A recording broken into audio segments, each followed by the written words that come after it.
Sebelumnya tiga pasangan calon gubernur dan calon wakil gubernur Jakarta berebut suara supporter sepak bola Jackmania. Kini ketiganya ramai-ramai ingin meraih simpati ormas yang memang berada di Jakarta. Nah, untuk membahasnya, pemirsa kami sudah terhubung dengan Direktur Eksekutif Indonesia Political Review, Kang Ujang Komarudin. Lalu ada juga juru bicara PDIP, Mas Aryo Seno. Selamat sore, Bapak-Bapak. Selamat sore, Mas Agung, Bang Aryo. Ujang, selamat sore. Damang Kang Ujang, terima kasih sudah berkenan Alhamdulillah bergabung bersama kami. Saya mau ke Kang Ujang dulu. Kang Ujang, melihat iklim politik jelang pilkada, ketiga paslon ini lagi sibuk-sibuknya kayaknya dicari simpati untuk dapat suara. Kemarin kan kita sempat diskusi juga kayaknya dengan Kang Ujang ya. Kalau para calon gubernur, calon wakil gubernur juga sudah PDKT sama supporter bola, sama Jackmania. Sekarang merambah ke organisasi masyarakat khususnya Betawi. Gimana nih Kang Ujang melihatnya? ya, saya melihat sesuatu yang wajar ya. Kenapa? Semua segmen pemilih, semua segmen masyarakat itu pasti akan didekati.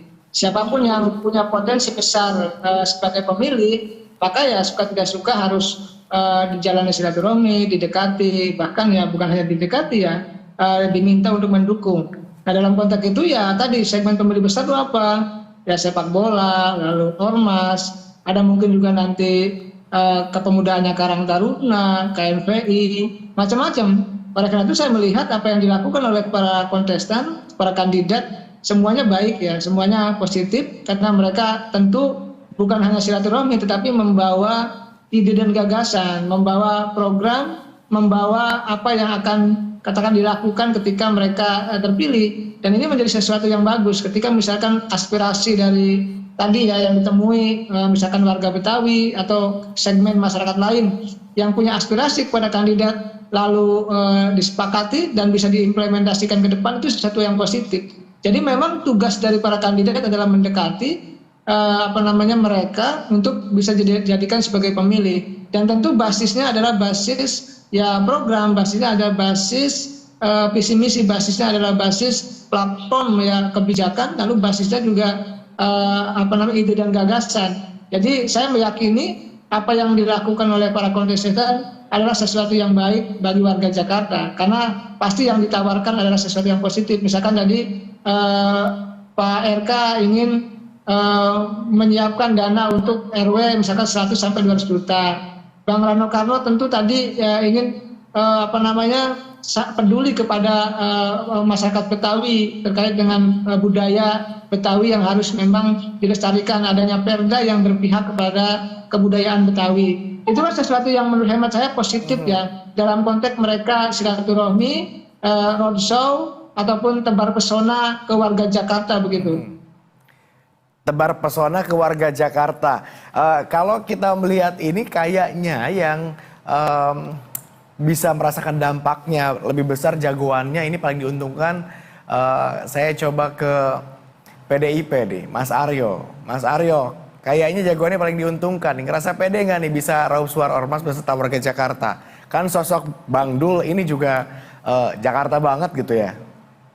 Iya. Ya, secara ikhtiar memang semua upaya demokratis dan sesuai dengan aturan kita laksanakan dengan sebaik-baiknya. Artinya dalam konteks komunikasi politik, memang demokrasi menyediakan ruang bagi masyarakat untuk berbicara dengan kandidat-kandidat calon pemimpin ya pada saat masa-masa tahapan seperti saat ini, menjelang pemilu sampai nanti ke tahapan resmi pemilu sesuai KPU. Memang menjadi suatu hal yang harus ya, malah secara ideal itu harus dilakukan oleh semua calon untuk bisa menyampaikan gagasan-gagasan dan program ke depan. Dan apa yang dilakukan oleh Pak Pram dan Pak Rano ini adalah untuk bisa menyampaikan, selain menyampaikan apa yang menjadi gagasan dan pemikiran beliau berdua, tapi juga belanja persoalan-persoalan yang dihadapi oleh warga Jakarta. Kita tahu Pak Rano Karno misalnya pernah menjabat sebagai Gubernur Banten, dan beliau mengerti bagaimana dalam konteks menyerap aspirasi lalu mengubah menjadi suatu kebijakan yang sifatnya teknis birokratis. Demikian pula dengan Mas Pram yang sudah malang melintang baik di dunia legislatif maupun di eksekutif sebagai menteri. Beliau mengerti bagaimana harus menyusun pola penganggaran yang baik, pola distribusi sumber daya yang benar dalam mengelola suatu roda pemerintahan. Sehingga kalau bicara bertemu dengan lapisan masyarakat, memang saat ini kita memfokuskan diri untuk bertemu dengan sebanyak-banyaknya pihak.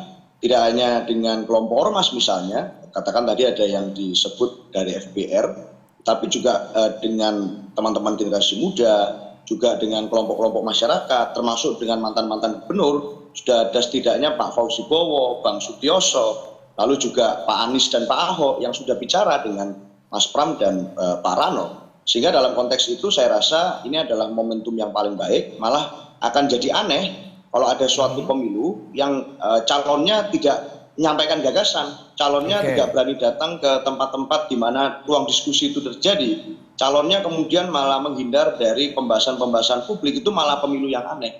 Dalam konteks saat ini, pada saat semuanya berbicara dan bertemu dengan rakyat, saya rasa ini malah menunjukkan bahwa demokrasi kita sehat dan ini baik.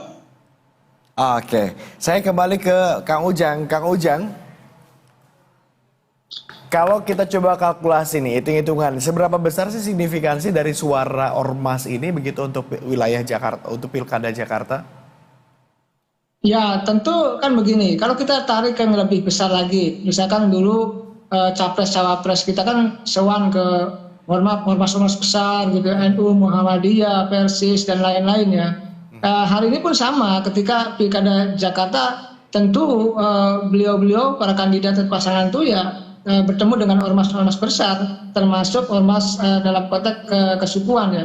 Dan itu menurut saya sangat besar pengaruhnya, dampaknya dalam konteks untuk bisa mendapatkan kekuatan elektoral dari kandidat itu. Dan paling tidak siapa yang secara psikologis gitu ya mendapatkan dukungan dari para ormas itu membawa kekuatan sendiri bagi pasangan tersebut.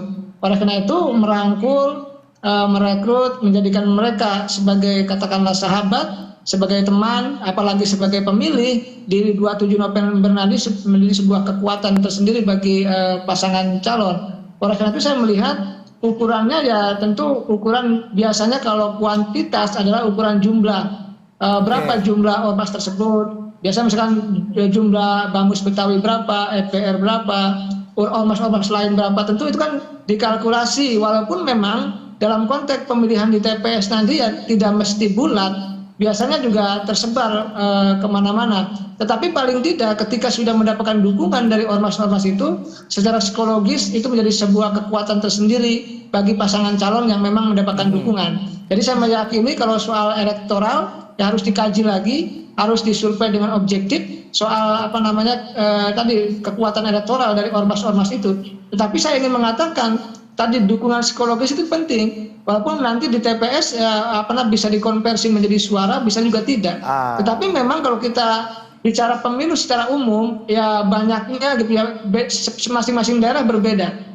Ada misalkan kita mendatangi ormas tertentu, mohon maaf ya di banyak daerah gitu menjanjikan sekian ribu suara, tapi suaranya juga nggak ada. Ada, tetapi bisa jadi kalau ormasnya itu ikatannya kuat, ketika misalkan mendukung pasangan tertentu ya memang suaranya juga besar. Tetapi ada juga yang tidak, ketika misalkan pimpinan ormas mendukung tapi warganya juga tidak. Tetapi memang ini harus menjadi sebuah kalkulasi yang matang dari para kandidat itu. Dan saya meyakini ya apa yang telah dijalani oleh para kandidat itu bertemu ormas ini menjadi sebuah tadi ya keinginan bahwa mereka ingin membangun Jakarta secara bersama-sama. Tidak mungkin punya konsepsi yang bagus, punya planning yang oke, punya visi misi yang baik, lalu punya program ide dan gagasan yang luar biasa, tetapi kalau masyarakatnya tidak oke, tidak menerima, ini juga menjadi persoalan. Oleh karena itu harus ada sinkronisasi antara tadi program-program dengan keinginan warga masyarakat. Oke, harus cocok antara program dan keinginan masyarakat. Kalau di Jakarta sendiri, warganya begitu, behavior poll-nya lebih kemana nih? Lebih ke gagasan atau lebih ke penokohan, prominennya? Karena tadi kita sebelumnya lihat juga berita, belum lama kan pasangan RK Suswono ini kan juga bertandang ya ke sejumlah ormas. Tapi ternyata ada sedikit kesalahpahaman, jika ada tidak kulunun atau istilahnya permisi dulu atau gimana gitu ya mungkin. Sampai akhirnya ada penolakan, sempat ada penolakan begitu dari sebagian ormas.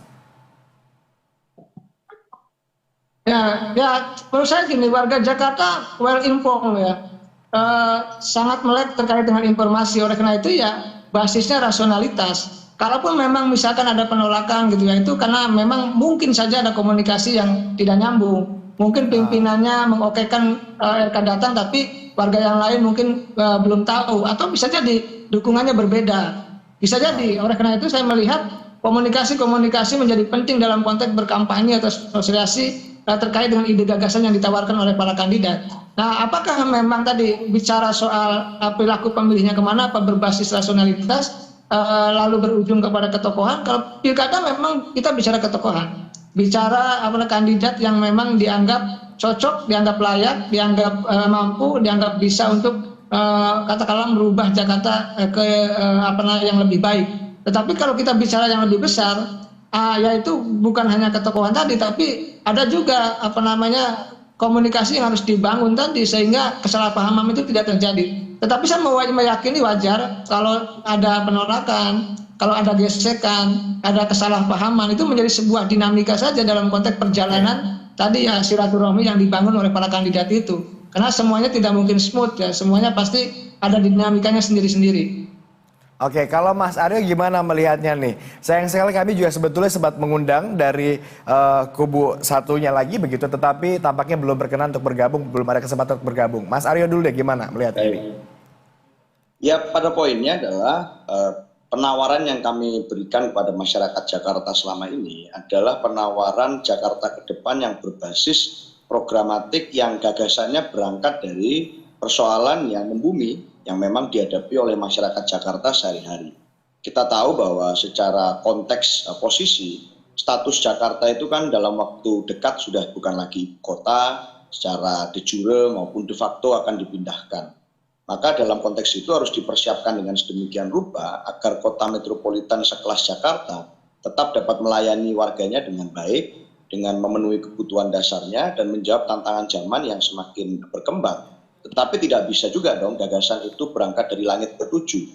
Artinya ini gagasan yang tiba-tiba muncul, yang ajaib, yang itu nggak bersentuhan, berkorelasi dengan persoalan sehari-hari masyarakat Jakarta. Tentunya dibutuhkan satu landasan dari apa yang akan kami susun dan sampaikan di dalam visi misi kami nanti di Jakarta. Maka dari itu diperlukan belanja masalah itu, Mas. Sehingga muncullah gagasan misalnya mengenai pemasangan CCTV di setiap kampung yang akan diinisiasi oleh Pak Pramono Anung. Lalu gagasan tentang bagaimana melestarikan dan mengeksplorasi kebudayaan-kebudayaan lokal sehingga masyarakat Jakarta tidak kehilangan jati dirinya meskipun terus diterpa dengan berbagai exposure dari dunia global. Sehingga misalnya kebudayaan Betawi nanti akan disiapkan perda yang lebih baik. Lalu kebudayaan lain dari seluruh Indonesia juga akan dicarikan cara untuk dapat dieksplorasi, dilestarikan di Jakarta. Termasuk juga misalnya gagasan tentang program pelayanan kesejahteraan masyarakat yang mendasar. Sempat ada ide untuk membuat terobosan yang ini akan kami laksanakan, yaitu dengan menggratiskan sekolah swasta yang itu berprestasi tapi kekurangan biaya. Nah, hal-hal semacam itu di Jakarta saya rasa masih menjadi soal-soal yang perlu diperhatikan, termasuk terkait dengan tata ruang kota. Bagaimana nanti persoalan aglomerasi ini harus dikuatkan wilayah di sekitar Jakarta sehingga penataan tata ruang kota itu dapat dimaksimalkan untuk fungsi yang lebih humanis sehingga tidak lagi kita melihat masyarakat Jakarta harus kesulitan mencari rumah tinggal dan seterusnya. Sehingga persoalan-persoalan yang muncul ini memang kami butuh untuk dengar. Itulah yang dilakukan kenapa sekarang kami bertemu dengan Ormas, kenapa Pak Pram dan Pak Rano berjumpa dengan kelompok masyarakat, berjumpa dengan generasi muda, berjumpa dengan mantan-mantan gubernur. Karena dalam konteks menyampaikan persoalan atau menyampaikan solusi atas persoalan, harus tahu dulu persoalannya apa yang dihadapi. Gitu. Jadi ini yang kita lakukan, Mas. Gak mau kita bikin program dari langit ketujuh, tiba-tiba bikin program yang ajaib-ajaib judulnya. Itu, Mas. Baik, terima kasih Mas Aryo, terima kasih juga Kang Ujang. Nanti kita kawal bersama-sama, kita lihat seberapa besar dampaknya kira-kira untuk perolehan suara dari masing-masing kubu ya. Indian begitu di hari pencoblosan nanti. Selamat kembali beraktivitas. Bapak-bapak terima kasih. Kang Ujang, Mas Aryo. Sama-sama Bang Agung, Mas Aryo. Assalamualaikum.